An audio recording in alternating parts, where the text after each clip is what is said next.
प्रधानमंत्री नरेंद्र मोदी ने भिलाई स्थित भारतीय प्रौद्योगिकी संस्थान के स्थायी परिसर को राष्ट्र को समर्पित किया। उन्होंने जम्मू में आयोजित कार्यक्रम से वर्चुअल आईआईटी भिलाई का लोकार्पण किया। उन्होंने भिलाई के उच्च तकनीकी राष्ट्रीय संस्थान आईआईटी के स्थायी परिसर को राष्ट्र को समर्पित करने के लिए प्रधानमंत्री के प्रति आभार व्यक्त किया। साथ ही करीब 400 करोड़ में संस्थान का कैंपस विकसित किया जा रहा है। मुख्यमंत्री विष्णुदेव साय ने भिलाई आईआईटी में आयोजित लोकार्पण कार्यक्रम को संबोधित करते हुए क्या कुछ कहा, सुने। पूरे देश के लिए बड़ा सौभाग्य का विषय है कि हमारे देश के यशस्वी प्रधानमंत्री जी ने 31,000 करोड़ से ज्यादा का सौगात दिया है।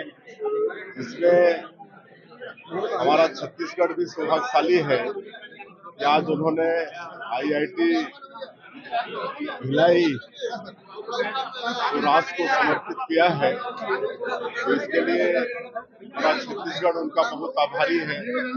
हमारे यशस्वी प्रधानमंत्री जी को बहुत बहुत धन्यवाद देते हैं। और अब आईआईटी भिलाई राष्ट्र को समर्पित होने के बाद यहाँ जो भी हमारे बच्चे हैं जो यहाँ पर अध्ययन का कार्य कर रहे हैं, शोध का कार्य कर रहे हैं, उनको एक अच्छा परिसर मिला है। तो निश्चित रूप से उनको पढ़ाई में भी और उत्साह आएगा। पूरे मनोबल के साथ वो पढ़ाई करेंगे। और जैसे हमारे प्रधानमंत्री जी की परिकल्पना है 2047 तक विकसित भारत, उसमें विकसित छत्तीसगढ़ भी हम लोग को करना पड़ेगा और उसमें आईआईटी भिलाई का भी बहुत बड़ा योगदान होगा। और आज ये जो आईआईटी परिसर समर्पित हुआ है, ये हमारे बच्चों के अच्छा वातावरण का सौभाग्य है कि हमारे लोकसभा में हमारे दुर्ग जिले में आईआईटी की सौगात 2016 में माननीय प्रधानमंत्री नरेंद्र मोदी जी ने दिया और जिसका शिलान्यास भी भूमि पूजन माननीय प्रधानमंत्री जी के कर कलमों में जब हमारी भाजपा की सरकार थी, यहाँ डॉक्टर रमन सिंह जी मुख्यमंत्री थे, तो उस समय 2018 में इसकी शुरुआत की गई, भूमि पूजन करके इस भवन के निर्माण की। और आज हम सब 2024 30 फरवरी को इस ऐतिहासिक दिन में माननीय प्रधानमंत्री जी ने वर्चुअल इस भवन का लोकार्पण किया और आज हम सब उस अवसर पर उपस्थित हुए। ये हमारी भिलाई के लिए, छत्तीसगढ़ के लिए एक मान है, सम्मान है, अभिमान है कि हमारे यहाँ के बच्चे जो दूर दराज उच्च शिक्षा की पढ़ाई के लिए जाया करते थे, उनको आज यही सुविधा मिली है। और इस कैंपस में आईआईटी में न जाने कितने प्रदेशों के लोग आज लड़के आकर पढ़ रहे हैं और आगे चलकर इसमें और इजाफा होगा और उसके लिए हम सब सदा लगे रहेंगे। माननीय प्रेम प्रकाश पांडे जी के उच्च शिक्षा मंत्री रहते हुए इसकी शुरुआत हुई। पूर्व मुख्यमंत्री ने और वर्तमान प्रधानमंत्री जी ने इसका शिलान्यास किया था और आज वर्तमान मुख्यमंत्री माननीय विष्णुदेव साय जी यहाँ हमारे बीच आकर इस लोकार्पण अवसर में वो सहभागी बने।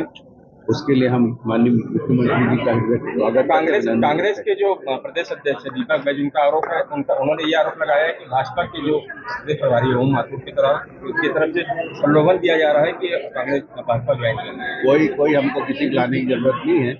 खुद कई कांग्रेसी अपने पार्टी से हताश है, निराश है, परेशान है, वो खुद संपर्क कर रहे हैं। आप देखेंगे हमारे दुर्ग में भी बहुतायत संख्या में, सैकड़ों की संख्या में इस दुर्ग लोकसभा में कांग्रेस के लोग जो आज अपनी पार्टी से, अपने नेताओं से हताश, परेशान, निराश है, वो लोग भी हमसे संपर्क बनाए हुए हैं और बहुत जल्द उनका भी प्रवेश भारतीय जनता पार्टी में होगा। दीपक भाई झूठ बोल रहे हैं, बिल्कुल झूठ बोल रहे हैं। उनकी पार्टी बिखरी हुई है। कहाँ है वो घमंडिया जो गठबंधन, कहाँ है? बिखर गया। अखिलेश जी कुछ बोल रहे हैं, नीतीश जी तो एनडीए में शामिल हो गए, ममता जी कुछ रागल आप रही है। अभी जहाँ घूम रहे हैं वो उनको कोई देखने नहीं जा रहा है, कोई मिलने नहीं जा रहे हैं वहाँ के नेता। तो इस तरह से पूरी बिखर गई है। केरल में उनको कोई भाव नहीं दे रहे हैं। तो क्या है, हर प्रदेश में अपने अपने स्तर पर विपक्षी चुनाव लड़ने के लिए तैयार है और जो ये गठबंधन बना, वोट गठबंधन पूरी तरह बिखर चुका है।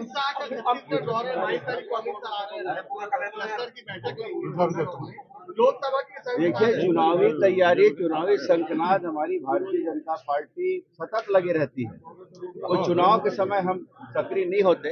भारतीय जनता पार्टी संगठन के बल पर इस देश की सेवा करने के लिए बनी है, सिर्फ शासन के लिए नहीं बनी है, और उस सेवा भाव से हम लोग सतत लगे रहते हैं। चुनाव तो एक प्रक्रिया है और उसमें जिस प्रक्रिया के तहत पार्टी को तैयारी करनी होती है, उस तैयारी में हर राजनीतिक पार्टी लगी और हमारी पार्टी भी लगी है।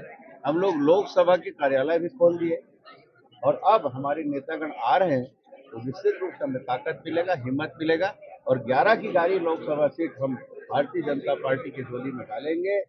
370 का आंकड़ा जो माननीय प्रधानमंत्री जी ने हम सबको दिया है और एनडीए का 400 पार का जो आंकड़ा दिया है, उन संकल्पों को हम छत्तीसगढ़ वासी प्रत्याशी कौन रहेगा?